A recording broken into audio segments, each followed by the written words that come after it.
Hello दोस्तों, कैसे हैं आप लोग। आई होप आप लोग अच्छे होंगे। इंस्पिरेशन क्लासेस, मैं राहुल गुप्ता, इंस्पिरेशन क्लासेस के यूट्यूब चैनल में आप लोग का दोस्तों स्वागत है। दोस्तों आज हम पढ़ेंगे केमिस्ट्री में जो क्लास 12 का बिलियन नामक अध्याय है। दोस्तों आज अगले लेक्चर में हम बात करेंगे राउल्ट का नियम। दोस्तों राउल्ट का नियम होता क्या है, समझेंगे राउल्ट का नियम होता क्या है। तो राउल्ट का नियम जो होता है दोस्तों, अर्थात राउल्ट के नियम पढ़ने से पहले, क्योंकि हम जानते हैं कि राउल्ट का जो नियम होता है दोस्तों द्रव्य विलयन से ही उत्पत्ति होता है, ठीक है, संबंधित होता है। तो दोस्तों द्रव्य विलयन वह विलयन होता है जिसमें द्रव विलायक अवस्था में उपस्थित रहता है तथा विलय भी जो होता है द्रव अवस्था में उपस्थित होता है। अर्थात दोस्तों द्रव्य विलयन वह विलयन होता है जिसमें विलायक भी द्रव अवस्था में उपस्थित रहता है और विलय भी जो होता है द्रव अवस्था में उपस्थित रहता है, ठीक है। दोनों जो होता है वो द्रव के रूप में ही फॉर्म एग्जिस्ट करता है। अब दोस्तों समझेंगे द्रव 1 और द्रव 2 लिए। एक कंटेनर है जिसमें द्रव 1 भरा हुआ है। तो द्रव 1 भरा हुआ है तो दोस्तों द्रव 1 भरने के कारण इसमें द्रव उपस्थित है। द्रव उपस्थित होता है, इस कंटेनर को जो दाब लगेगा तो कुछ ना कुछ रिजल्टेंट यानी वाष्प दाब हो। सीधी सी बात है, द्रव है तो वाष्पित होगा ही।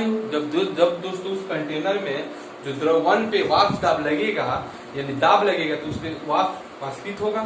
सीधी सी बात है कि द्रव है तो द्रव 1 है दोस्तों, तो शुद्ध द्रव 1 का वाष्प दाब। तो दोस्तों इस विलयन में दाब लगने के कारण यानी द्रव 1 का जो दाब लगने के कारण उस विलयन में द्रव वाष्पित होगा। तो वाष्पित होने के कारण जो उस पे वाष्प दाब आएगा उसको क्या मानेंगे दोस्तों, P1 नॉट। क्या मानेंगे, P1 नॉट। बात को फिर समझेंगे। एक पात्र है, एक विलयन है, उस विलयन में दोस्तों द्रव 1 भरा हुआ है। तो द्रव 1 भरा हुआ है तो उस विलयन में उस द्रव को वाष्प दाब लगेगा, दाब लगेगा जिससे द्रव क्या होगा, वाष्पित होगा। तो वाष्पित होगा तो कंटेनर में दोस्तों द्रव 1 है तो उसके द्वारा वाष्प दाब जो होगा शुद्ध वाष्प दाब होगा, उसको क्या मानेंगे दोस्तों, P1 नॉट। क्या मानेंगे, P1 नॉट। बात को नोट करेंगे दोस्तों। द्रव 2, अब दूसरी पात्र में दोस्तों यहाँ पे द्रव 2 लिया गया है, यानी दोनों दूसरे पात्र में दोस्तों द्रव 2 को उस विलयन में डाला गया।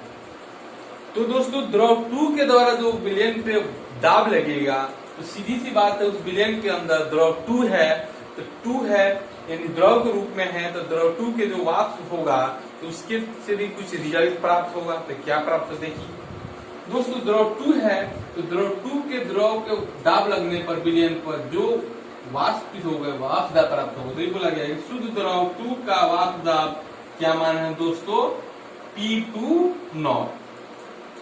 शुद्ध द्रव 1 का वाष्प दाब क्या माने हैं, P1 नॉट, ठीक है। अब दोस्तों जब दोनों कंटेनर को एक साथ मिला दिया जाता है, जब दोनों कंटेनर के दोस्तों एक साथ मिला दिया जाता है तो क्या होता है, विलयन बन जाता है। अर्थात दोनों कंटेनर जो होता है, दोनों जो द्रव 1 होता है द्रव 2 आता है, उस दोनों जो विलयन जो होता है जब मिलाया जाता है तो विलयन के रूप में दोनों द्रव होता है एक ही कंटेनर में उपस्थित होता है। अब दोस्तों आपसे कोई पूछे कि द्रव 1 का वाष्प दाब ज्यादा होगा, कोई बंदा पूछे कोई दोस्तों कि द्रव 1 का वाष्प दाब ज्यादा होगा कि द्रव 1 का वाष्प दाब ज्यादा होगा कि द्रव 2 का वाष्प दाब ज्यादा होगा। अर्थात दोस्तों क्योंकि कॉमन सी बात है कि द्रव 1 का विलयन में द्रव 1 की मात्रा अगर अधिक होगा तो द्रव 1 का वाष्प दाब ज्यादा होगा। यदि विलयन में द्रव 2 की मात्रा अधिक होगा तो उस विलयन में द्रव 2 का जो वाष्प दाब होगा तो दोस्तों अधिक होगा। लेकिन यहाँ पे दोस्तों लेकिन साइंस में आते हैं तो सबसे पहले लिखा हुआ है दोस्तों द्रव 1 जो है, द्रव 1 का जो दोस्तों शुद्ध जो वाष्प दाब आया है, द्रव 1 पे जो दाब लगा है जो शुद्ध वाष्प दाब आया है उसको हम क्या माने हैं, P1 मान लिया। तो P1 द्रव 1 विलयन में वाष्प दाब। और यहाँ पे दोस्तों द्रव 2 है तो द्रव 2 जो है दोस्तों, तो द्रव 2 के द्वारा विलयन में जो दाब लगा है क्या है, P2 है, यानी द्रव 2 विलयन में वाष्प है। ठीक है। अब दोस्तों अब साइंस में समझते हैं कि कोई भी विलयन में किसका मात्रा अधिक है और किसका मात्रा कम है। तो दोस्तों किसी भी विलयन में किसकी मात्रा यानी किस बंधा की मात्रा अधिक होता है, किस बंधा की मात्रा कम होता है, दोस्तों समझने के लिए हम लोग पिछले वीडियो में पढ़ चुके हैं मोल। ठीक है दोस्तों, मोल अंश यह हमें बताता है कि किसी भी विलयन में बंधा कितना अधिक है और वो बंधा कितना कम है। यहाँ पे दोस्तों पहले हम वीडियो में पढ़ चुके हैं मोल अंश।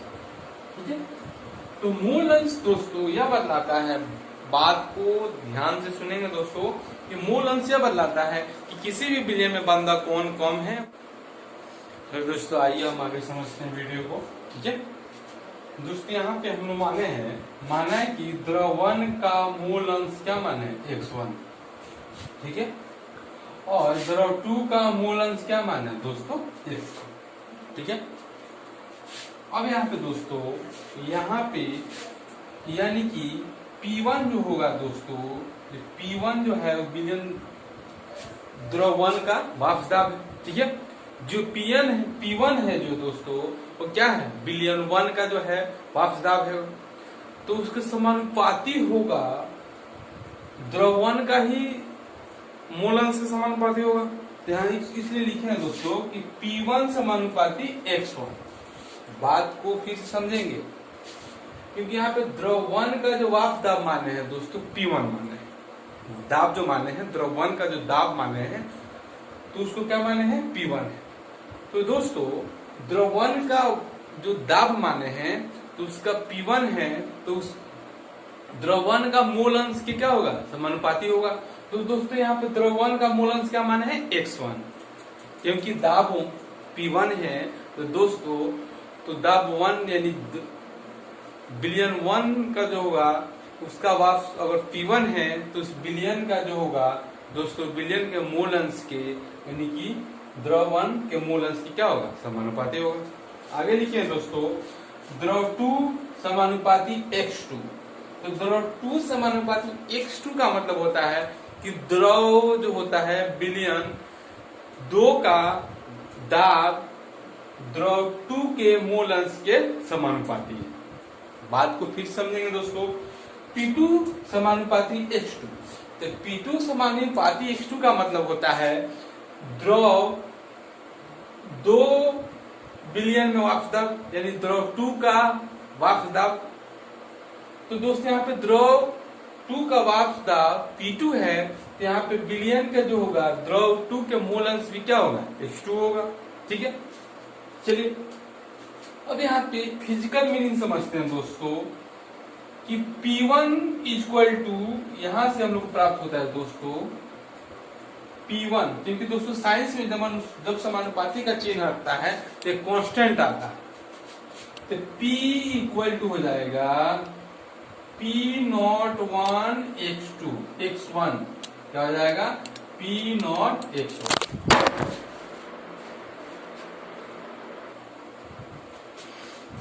दोस्तों अब यहाँ पे दोस्तों यहाँ पे जब P1 समानुपाती है x1 का, अर्थात यहाँ पे दोस्तों यानी कि द्रव जो होता है द्रव 1 का जो दाब है वो विलयन के मोल अंश यानी कि द्रव 1 के मोल अंश के समानुपाती है। तो दोस्तों साइंस में कहता है कि जब भी नियतांक हटता है यानी समानुपाती का चिन्ह हटता है दोस्तों, तो उसके लिए हमें कांस्टेंट लगता है, जो क्या मानेंगे, P1 equal to P10 x1। दोस्तों यहाँ पे हम लोग P1 से पहले आप लोग को मिलवा चुके हैं। दोस्तों P1 है क्या, तो P1 जो है दोस्तों द्रवण का शुद्ध वाष्प दाब है। P1 क्या है, द्रवण का शुद्ध वाष्प दाब। ठीक है, अब यहाँ पे दोस्तों P2 समानुपाती x2 है, अर्थात द्रव 2 का जो है दाब जो है वो द्रव 2 के मोल अंश के समानुपाती है। तो यहाँ पे दोस्तों यानी कि P2 इक्वल टू हो जाएगा P2 नॉट X2, ठीक है। जो P2 नॉट दोस्तों पहले मिलवा चुके हैं आपसे, यानी है द्रव 2 के शुद्ध वाष्प दाब। द्रव 2 का जो है द्रव 2 बिलियन का शुद्ध वाष्प दाब, अर्थात दोस्तों यहाँ पे P1 नॉट क्या है, द्रव 1 का शुद्ध वाष्प दाब है। दोस्तों यहाँ पे P2 जो है, P2 नॉट क्या है, तो द्रव 2 का शुद्ध वाष्प दाब है। बात को फिर से समझेंगे दोस्तों, एक बिलियन है, उस बिलियन में दोस्तों द्रव 1 है, द्रव 2 है। तो दोस्तों बिलियन में किसका वाष्प दाब ज्यादा होगा, किसका वाष्प दाब कम? दोस्तों जानने के लिए हम पढ़ते हैं मोलन। दोस्तों मोलन से यह बताता है कि किसी भी बिलियन में किसका पदार्थ की मात्रा अधिक है, किसका पदार्थ की मात्रा कम। अब यहाँ पर दोस्तों अगर द्रव का जो होगा बिलियन में द्रव 1 का जो होगा मात्रा अधिक होगा तो उसका वाष्प दाब अधिक होगा। द्रव 2 की मात्रा दोस्तों अधिक होगा तो द्रव 2 का मात्रा अधिक होगा। दोस्तों द्रव 1 का वाष्प दाब माने हैं, द्रव 1 का जो वाष्प दाब माने उसको P1 माने हैं, और द्रव 2 का जो वाष्प दाब माने हैं दोस्तों क्या माने हैं, P2, ठीक है। उसके बाद दोस्तों माने हैं द्रव 1 का मोल अंश क्या माने हैं, X1, और द्रव 2 का मोल अंश क्या माने हैं दोस्तों, X2। क्या माने हैं, द्रव 1 को बात को गौर से समझेंगे। द्रव 1 के मोल अंश को क्या माने हैं, X1, और द्रव 2 के मोल अंश को दोस्तों क्या माने हैं, X2। क्या माने हैं, X2, ठीक है। अब दोस्तों यहाँ पे लिखे हैं P1 समानुपाती X1, तो P1 जो है द्रव 1 का दाब है, यानी द्रव 1 का वाष्प दाब है। तो द्रव 1 का मान लीजिए दोस्तों, द्रव 1 का जो है P1 जो है द्रव 1 का वाष्प दाब है, तो उस बिलियन का जो होगा द्रव 1 के ही मोल अंश को लेना पड़ेगा, उसको समानुपाती करना पड़ेगा। तो वही किए हम दोस्तों P1 समानुपाती X1। X1 क्या है, द्रव 1 के मोल अंश, ठीक है। अब यहाँ पे P2 समानुपाती X2, तो P2 जो है होता है दोस्तों वो द्रव 2 के वाष्प दाब यानी दाब है, यानी कि वाष्प दाब है। तो द्रव 2 का जो होगा वाष्प दाब मोल किसके समानुपाती होगा, यानी X2 के, यानी कि द्रव 2 के ही मोल अंश के समानुपाती होगा।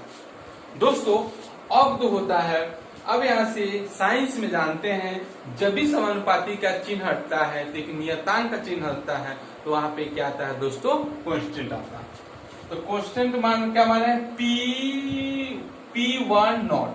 P1 नॉट है जो होता है द्रव 1 का शुद्ध वाष्प दाब। अब दोस्तों X1 हो गया। अब दोस्तों P2 समानुपाती X2, तो यहाँ पे एक समानुपाती का चिन्ह हटा था दोस्तों, यानी कि यहाँ पे P2 इक्वल टू हो गया P2 not X2। P2 not X2 क्या है दोस्तों, द्रव 2 का वाष्प शुद्ध वाष्प दाब है। क्या है, शुद्ध वाष्प दाब है, ठीक है। अब आइए हम समझते हैं राउल्ट का नियम, क्योंकि दोस्तों इसी से हम लोग का, यहीं से अब कोई बंदा बोले कि राउल्ट का नियम से क्या समझते हैं, तो इसी बात से हम लोग से स्पष्ट होता है राउल्ट के नियम, इसी शब्द से हम लोग को समझते हैं। बोला गया है कि राउल्ट का नियम ये किसी भी द्रव बिलियन में उसके द्रव का जो वाष्प दाब होता है उसके मूल अंश के समानुपाती होता है। बहुत सिंपल डेफिनेशन है, बात को समझेंगे। जो यथार्थ राउल्ट का नियम कहलाता है कि किसी भी द्रवीय बिलियन में द्रव का जो वाष्प दाब होता है उसके मूल अंश के समानुपाती होता है, ठीक है। अब बोला गया दोस्तों कि किसी भी द्रवीय बिलियन, यानी द्रवीय बिलियन का मतलब होता है दोस्तों जिसमें विलायक भी द्रव होता है और विलेय भी द्रव अवस्था में उपस्थित। तो बोला गया किसी भी द्रवीय बिलियन में प्रत्येक द्रव का आंशिक दाब, प्रत्येक द्रव का जो आंशिक दाब होगा उसके मूल अंश के क्या होगा, समानुपाती होगा, ठीक है। क्या होगा, मूल अंश के समानुपाती होगा। अर्थात राउल्ट का नियम क्या कहलाता है दोस्तों, फिर बात से गौर से समझेंगे कि किसी भी द्रव विलयन में द्रव का जो वाष्प दाब होगा यानी आंशिक दाब होगा उसके मूल अंश के क्या होगा, समानुपाती होगा, ठीक है। अब यहाँ से दोस्तों हम लोग को यहाँ से कोई पूछे, यानी यहाँ पे विलयन का और किस विलयन का दोस्तों पूछे कि कुल वाष्प दाब बताइए, तो वाष्प दाब यहाँ पे दोस्तों होगा यानी कि P1 इक्वल टू क्या है दोस्तों, P1 प्लस P2 जोड़ देंगे दोस्तों, बिलियन का कुल दाब निकल जाएगा। तो दोस्तों यहाँ पे अर्थात यहाँ पे कुल दाब इक्वल टू यानी कि P1 not x1 P2 not x2, ठीक है। यहाँ पे बिलियन का कुल हम लोग का दाब प्राप्त हो जाए, ठीक है।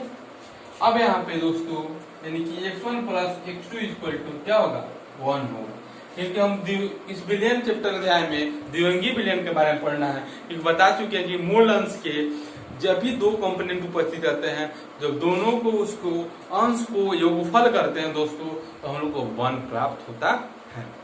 अब दोस्तों इस बात को अब ग्राफिकली विधि से समझेंगे, ग्राफीय विधि द्वारा, ठीक है। आइए समझते हैं।